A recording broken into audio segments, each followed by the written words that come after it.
The camporee went really well, if a bit of an initial clusterfuck. I got woken up by Princess licking my face and demanding walks. I got up and a bit bleary-eyed made coffee. It wasn't the same as New Orleans, but it would work for the moment, and I got washed up, changing into gear for the weekend, sneakers traded out for my hiking boots. Some messages from Dad, but nothing that required immediate attention. A ton of texts from Daryl about various stuff, and a message from Amy to see if I could meet her before I left for the weekend. Easy enough to do. I got Princess her walk and stopped off at Plaid to get some stuff, as well as a beef stick for Her Highness. Wait, Reaver had turned into tools last night.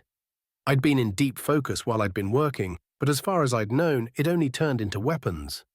It had turned into various objects, and I hadn't really paid attention to that at the moment. Reaver itself hadn't known it could either, but when you came down it made more sense it wasn't limited to weapons. Sure, weapons were useful, but a shield could protect life, and tools could build needed structures. Reaver had been constructed to save a failing empire, not necessarily to destroy its enemies. It had only taken the weapon forms based on its owners. With me, I didn't need or want weapons, so it altered itself to what it saw I did need. It had interesting implications, but I didn't really have time to screw around with it and work out the limit. I had other issues. A couple of drivers were going to run late for the pickup at the church, and we needed to come up with a solution. Remembering who had which vehicles, I resorted kids and adults and got something at least duct-taped together. The sleeping bags had been checked by the boys to see if they were there, but not if they were fully functional, and several boys were missing basic stuff like mess kits. Mr. Bethel was picking me up in his van, so I let them know I could replace what was needed and just get them into the trailer. More hopeful, the tents and chuck boxes were ready to go, so that was taken care of. We would need to pick up extra propane for the camping stoves, but that was always going to be a part of the thing. I had Fred run me by Dick's at the town centre, since this was potentially going past where Fred Meyer was reliable. He'd been hard at work, bringing together lists of the various charity organizations around Portland, and an up-to-date list of shelters, which ones were day shelters versus overnight shelters, and marked which ones were attached to what charity or government group. He'd also been talking with various homeless people. There was a distinct problem. A lot of the homeless refused assistance. I didn't really get it, but Fred explained.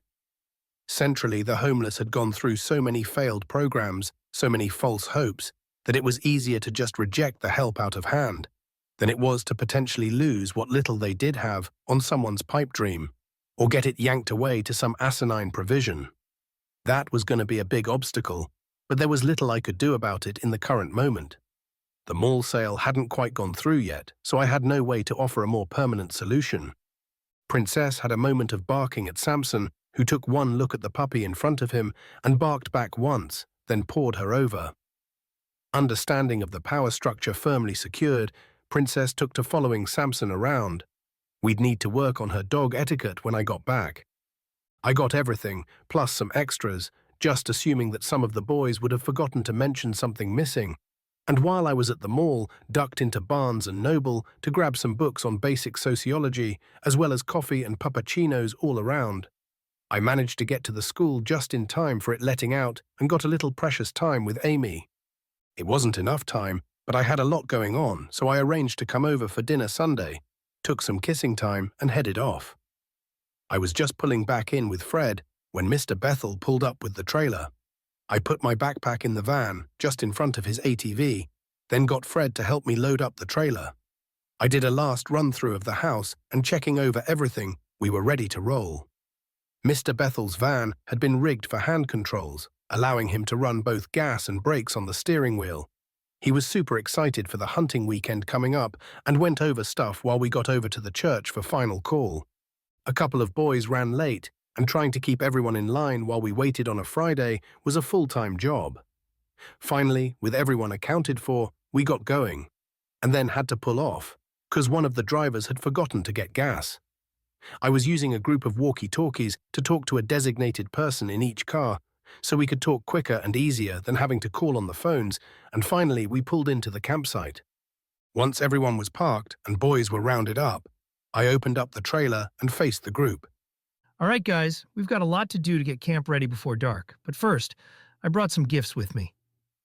I broke out the boxes and opened up the first one, red wool BSA jackets, and began passing them out.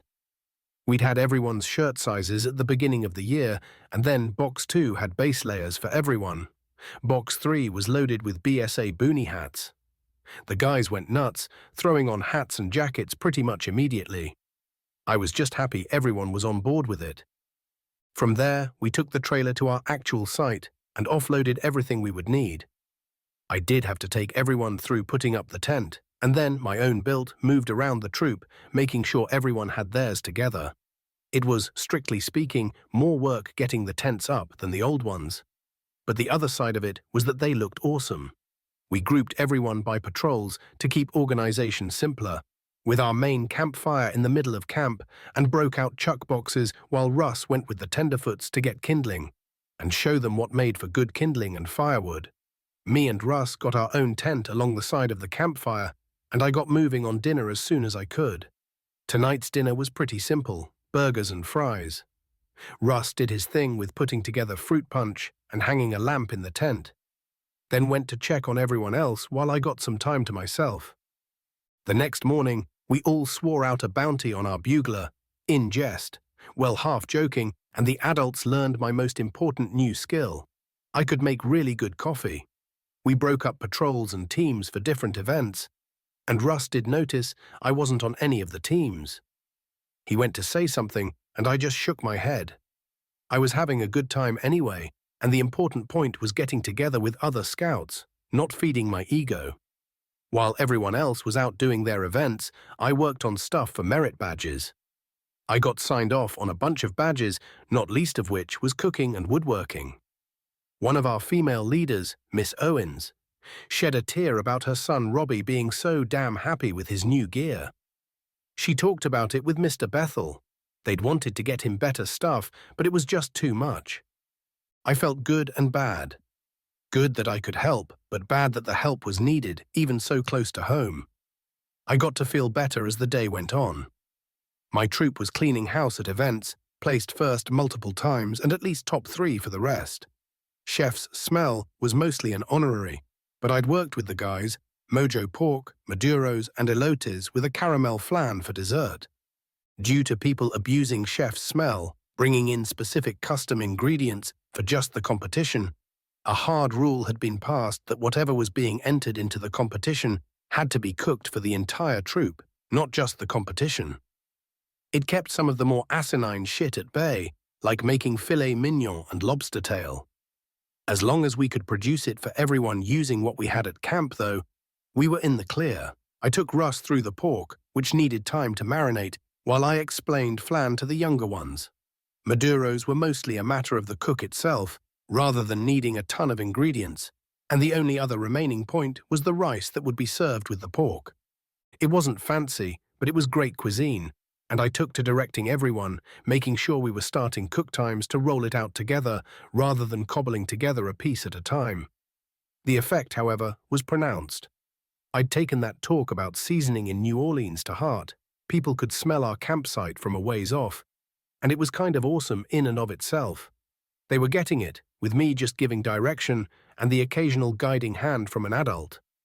Everything put together, we assembled the dishes for the troop, using them as effective guinea pigs. That way, when we did our dish for the judges, we knew we had it. When the judges came by, the troop was fully ready, and Russ explained the Mojo pork. Robbie talked about the elotes, the maduros, and Flan had the tenderfoots, and they launched into their spiel, though I did have to step in to get them to stop talking over each other. I said nothing in correction. This was their time, and I couldn't let my 1% overpower the effort they'd all put in. It paid off, and we took first place. It wasn't even close. I had a great weekend and got in on Sunday just in time to head over to Amy's. I snagged the extra ingredients we had left over from the cooking and remade the dish for her and her dad. Her dad, when he'd originally heard I was going to cook something, was worried I would make some insane gourmet food. But he didn't strike me as the type to go for it, so I decided to stick with what I'd taught everyone else to do. It was a great weekend, and I only wish it could have lasted longer. Monday, however, took a decided left turn. Miguel had arrived and was going nuts on my Bloomberg terminal, so I let him take it to his office, and we got a call from Beth, who wanted to ask if it was all right if she brought some of her team with her. I didn't see any particular issue there, and if I could get a team that already knew how to work together well, all the better. And then there was the line. Dozens of people were waiting at the office, queued up in front of Susan's desk. She looked plenty frazzled as me and Dad came in the door. Susan, real quick. Who are all these people? She took a moment staring at me. Apparently, they're your employees.